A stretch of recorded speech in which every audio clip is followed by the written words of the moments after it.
السلام عليكم. ازيكم يا جماعه؟ عاملين ايه؟ ايوه كده بقى. ايوه كده بقى يا اتحاد. يا اتحاد خلاص. اخيرا. النهارده عوده الروح والتالق والكره الحلوه بتاعت الاتحاد 4-0 النهارده في ربع نهائي كاس الملك قدام الفيصلي. بصراحه مباراه جميله، عوده الروح، عوده الانتصارات، حاجه ممتعه النهارده. جروهي النهارده يعني تصديات خرافيه.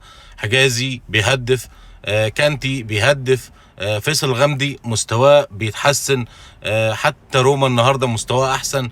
حمد الله بيهدف. يعني بصراحه النهارده الاتحاد عامل عظمه، عامل عظمه. نفسي يا رب يا رب تكملوا على نفس الايه، نفس الخط ده، اخليكم ماشيين على اللاين ده.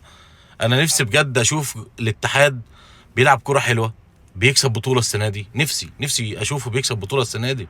جمهور الاتحاد ده اقسم بالله من اعظم الجماهير في العالم. جمهور رهيب. انا من عشاق جمهور الاتحاد. انا من عشاق جمهور الاتحاد. جمهور راقي جدا، ما يستحقش بصراحه الموقف اللي هو فيه حاليا. نفسي جمهور الاتحاد ده يفرح السنه دي ببطوله. انا عارف ان الوضع صعب، الوضع صعب جدا في النادي، الوضع صعب جدا في الدوري. بس يعني لو خدنا بطوله زي ديت يعني باذن الله هتبقى حلوه قوي لجمهور الاتحاد. والف الف الف مبروك لجميع الاتحاديه، جمهور العميد، جمهور المحترم.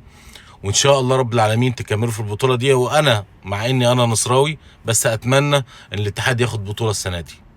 وان خدناها يعني النصر مش مشكله، يعني ايه، احنا حبايب يعني، ان شاء الله هتمشي. بس اذا خدها الاتحاد والله اني هكون مبسوط، مش هزعل. واتمنى طبعا النصر ياخدها في البدايه يعني. فالنهارده كمان في عندنا حاجات كتير في المباراه. بصراحه في مكاسب كتيره جدا. عوده جروهي النهارده لحراسه المرمى، عامل تصديات جميله جدا، عامل تصديات خرافيه. انا ما اعرفش ازاي جروهي ده بيقعد على الدكه. انا ما اعرفش ازاي يا جماعه جروهي ده بيقعد على الدكه. النهارده المباراه طلع بشباك نظيفه بسبب جروهي. لولا جروهي كان دخل النهارده اهداف كتير وكان الوضع اتغير. يعني انا بالنسبه لي اهم سبب من اسباب المكسب النهارده هو جروهي. اي نعم في لعيبه كتير النهارده لعبت كويس وادت كويس. اهم حاجه بص، اهم حاجه النهارده الروح، المكسب. عايزين نمشي على المكسب. المكسب ده لازم نفضل ماشيين عليه. فان النهارده لو كسبنا بس ان احنا ناخد الروح ونسترجع يعني الروح والمنافسه والانتصارات يعني نطلع كده الاتحاد يطلع من الكبوه اللي هو فيها دي. لو بس طلعنا من الكبوه دي النهارده، وحتى لو البطوله دي ما اتاخدتش، بس نرجع بالروح بامانه، انا شايف ان ده اكبر مكسب النهارده. النهارده كمان عايزين نتكلم على فيصل الغامدي. كان ممتاز. روما كان كويس. كانتي، حجازي كانوا يعني كويسين. اهداف المباراه النهارده بقى الاربعه.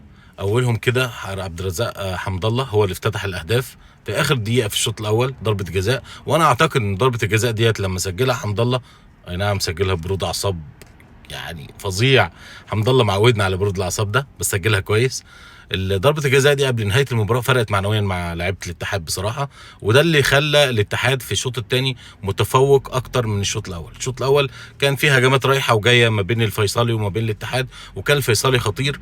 الشوط الثاني لما الاتحاد نزل بمعنويات كبيره وسببه الهدف الاول اللي سجله حمد الله من ضربه الجزاء، اعتقد ان هو ده اللي غير من معنويات لاعبي الاتحاد يعني.